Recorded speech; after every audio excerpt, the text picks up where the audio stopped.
Driscoll gets the snap. Back, looking, throws over the middle, into and out of the hands, and now picked off. And this is Joe Haden on the deflection. Haden is going to be on his feet, still crossing the 20, and wrestled down at the 10-yard line. Joe Haden comes up with a big turnover for the Steelers. All right, Joe, I want to actually go back to the Pro Bowl in Orlando. I feel like that was forever ago, but I remember Cam Hayward saying that he, you, TJ Watt, Mika Fitzpatrick kind of took some time to have a little defensive meeting. Is there anything you can remember or share from that time together at the Pro Bowl that you're kind of seeing come to fruition here in 2020? Just that we have a really, really good team.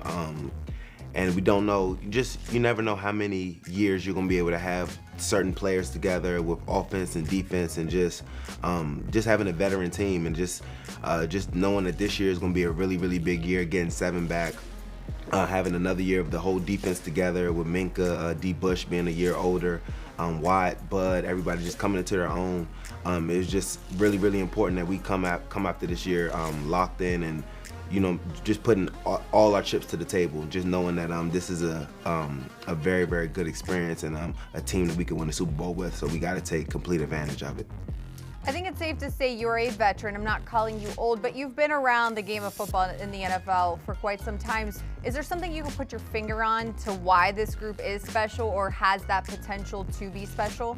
I think it's just, I've been in the league for a while, but it's just the overall unit. It's from the top down. You mean from the owners to the coaching staff to the players that we have, veteran players and a mixture of just younger guys. It's just a very, very talented team from top to bottom, and it doesn't quite happen all the time like that, where you have just skilled players, linemen. Your bigs are really, really talented. Your quarterback is a Hall of Famer. We just have a lot of potential. I mean, I think that just everybody, as long as we're just locked in, I think that it could happen. Driscoll over the middle, picked off by Joe Haden after it was tipped, and Haden still on his feet inside the 15 to the 10-yard line. Now, you got your first interception of 2020 last week against the Broncos. This training camp, you said the goal was 8. Is that still the goal? That's still the goal. I started off, I think this is the earliest I've had an interception in the season. So I think I started off on the right foot. Can you take me through it? Oh, man. It was actually, I don't really get too many tipped picks. So actually, the ball was thrown. Minka made a great break, and it fell off Sutton's hand. So then it was just, a tip that I was able to just be in the right position. So I'm happy about that one. Ain't nothing better than a tip just fluttering to you. I'm like, for me? You shouldn't have. What? Now, unfortunately, there were no fans in the stands at Heinz Field for it. Your wife usually gets that ball, so did you take it home to her? I took it back home to her. That was the first thing she was looking for when I got back to the house. Wasn't worried about it. Like, hey, how are you feeling? She was like, where's the ball?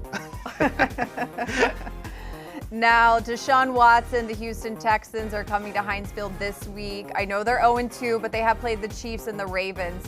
What kind of test is this going to be for this defense going against a mobile quarterback like Watson? Oh, it's going to be a very big test for us. Watson's like we say, he's a $40 million quarterback for a reason. He's able to scramble, make plays, extend plays. He can make all the throws also. So we just got to do a really good job containing him, just trying to make sure that he can't escape the pocket, because that's where he does his most damage. You mentioned Devin Bush a little bit earlier. I know everyone's talking about the blitzing and just the pressure on the quarterback so far through 2 weeks, but he is in his second year. They talk about that second-year jump, and he's also been wearing the green dot. So what have you seen in terms of his game and him stepping it up a notch for his second year?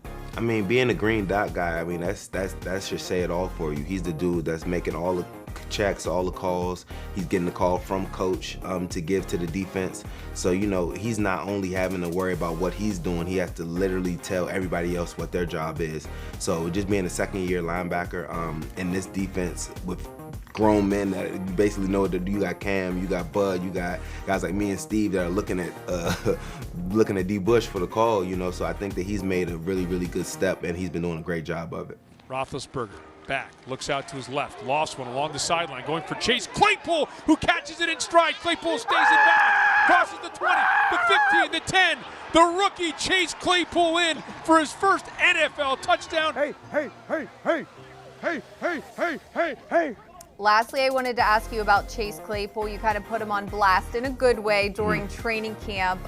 You said to watch out for him. We saw, especially that week 2, the 84-yard touchdown. Yeah. Are you surprised that a rookie who has not had a normal offseason, who is just kind of thrown into the mix, is able to do that? With Chase, honestly, I've been seeing it since we got back to training camp. You know, he doesn't really talk too much, but he's a big, strong guy. We've seen him making plays on special teams, running it down on kickoff, making tackles. The catch he had versus New York was nice. And then I think just the more opportunities he gets, you can't teach his size and his speed. So it's just the more opportunities he gets, I think he's going to just continue to get better. And does he lean on you, ask you any pointers, things like that too? Not really. He has. I mean, like I say, he doesn't really say too much. He just comes out there and does work. So you just keep it up. He must be talking to Ben or Juju or somebody, but he's got good information. All right, thanks, Joe. Appreciate your time. Thank you.